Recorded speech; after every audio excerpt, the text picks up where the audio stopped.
Halo semuanya, saya Anjar Sitianingrum. Pada video kali ini saya akan mengajak Anda melihat lebih dekat budaya yang hidup di Desa Sempalwadak, Kecamatan Bululawang. Pengamatan ini saya lakukan sebagai bagian dari workshop 2 Satrasia 2025 yang berfokus pada ekspresi budaya, tradisi kecil, dan cara masyarakat berbahasa dalam kehidupan sehari-hari.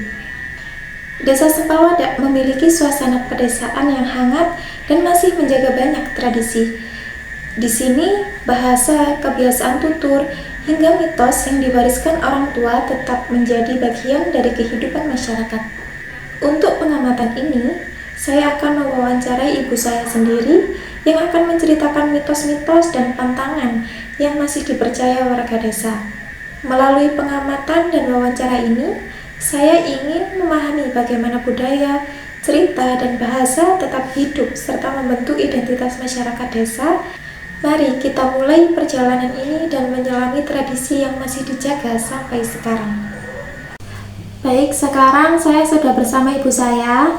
Langsung saja kita sampaikan pertanyaan yang pertama, yaitu apakah di desa ini masih ada mitos atau pantangan yang dipercaya oleh masyarakat? Ada beberapa pantangan, biasanya dari orang tua dahulu. Pertanyaan selanjutnya, mitos atau pantangan apa yang paling sering diingatkan oleh orang tua zaman dulu? Ada beberapa pantangan. Malam hari gak boleh nyapu, potong kuku, duduk di atas bantal, terus berdiri di depan pintu. Oke. Bisa dijelaskan maksudnya pantangan itu, Bu? Yang gak boleh berdiri di depan pintu atau duduk di tengah pintu itu karena apa?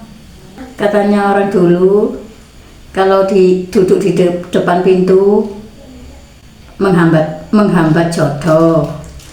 Kalau yang nyapu malam? Kalau yang nyapu malam, katanya menyapu rezeki gitu.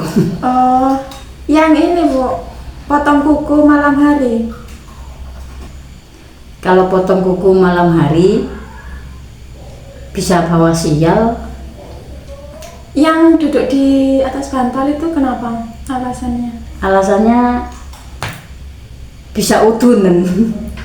Bisulan. Ya. Terus apa ada pantangan lain yang berlaku pada waktu khusus, misalnya menjelang maghrib atau setelah maghrib gitu?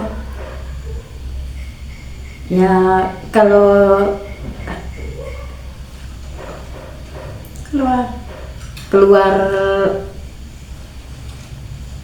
sebelum maghrib ya ada sih pantangannya. Sebelum maghrib? Ya. Kalau sesudah itu gak apa-apa? Gak apa-apa. Oh gitu. Terus yang biasanya menyampaikan pantangan-pantangan ini ke anak muda itu dari siapa? Ya dari orang tua, dari nenek. Iya.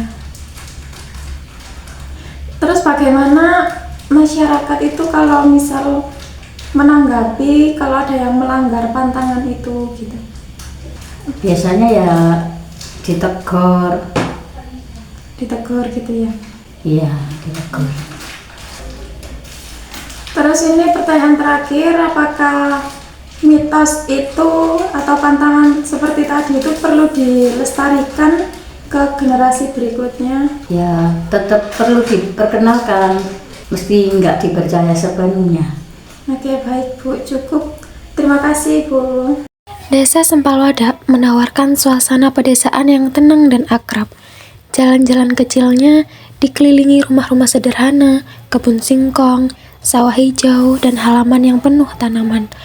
Warganya masih menjaga budaya Jawa dalam perilaku dan pola komunikasi. Saling sapa adalah bagian penting dalam hubungan sosial. Dialek Jawa Malangan sering terdengar dalam berbagai percakapan, mulai dari warung kopi, halaman rumah, hingga pos ronda. Suasananya menunjukkan bahwa desa ini memiliki ikatan sosial yang kuat dan tetap mempertahankan ciri khasnya. Selama pengamatan, saya menemukan bahwa masyarakat desa Sempalwadak masih meyakini sejumlah mitos atau pantangan kecil yang diwariskan secara turun-temurun. Selain larangan menyapu dalam malam hari yang dipercaya dapat membuang rezeki, ada kepercayaan bahwa bayi tidak boleh diajak keluar rumah setelah maghrib karena dianggap rawan diganggu makhluk halus. Masyarakat juga meyakini larangan duduk di atas bantal karena dapat menyebabkan bisul. Ada pula pantangan makan sambil berdiri yang dianggap tidak sopan dan dapat membawa kesialan. Beberapa orang tua masih melarang anak-anak berbisul di malam hari karena dipercaya mengundang roh jahat. Bahkan memotong kuku saat malam hari tetap dihindari karena dianggap dapat membawa pengaruh buruk bagi penghuni rumah. Kepercayaan-kepercayaan ini menunjukkan bagaimana tradisi lisan terus bertahan melalui ingatan kolektif masyarakat. Bahasa warga desa Sempalwadak menggambarkan kedekatan dan kehangatan sosial. Sapaan seperti cak, rek, le, dan duk sering terdengar di jalan atau di warung. Dalam percakapan sehari-hari, warga sering menggunakan campuran bahasa Jawa dan bahasa Indonesia. Anak muda biasanya menambahkan istilah gaul seperti gas, cuy, atau santuy, sehingga bahasa mereka terdengar lebih dinamis. Cara menyindir pun dilakukan dengan humor agar tidak menyinggung perasaan. Sementara itu, nasihat dari orang tua sering disampaikan dengan peribahasa seperti ojo dumeh untuk mengingatkan agar tidak sombong, atau rawe-rawe rantas, malang-malang putung sebagai simbol keberanian. Ekspresi bahasa ini menjadi cermin nilai yang mereka pegang dalam kehidupan sehari-hari. Dalam perjalanan saya menyusuri desa Sempalwadak, saya menemukan berbagai tanda budaya. Gapura desa menggunakan simbol Pancasila sebagai lambang identitas dan nilai dasar masyarakat. Setiap sila digambarkan dengan ornamen sederhana yang mencerminkan persatuan dan gotong royong. Beberapa rumah mempertahankan ornamen kayu tradisional pada jendela dan terasnya. Ada pula rumah yang masih menggunakan anyaman bambu sebagai dinding samping.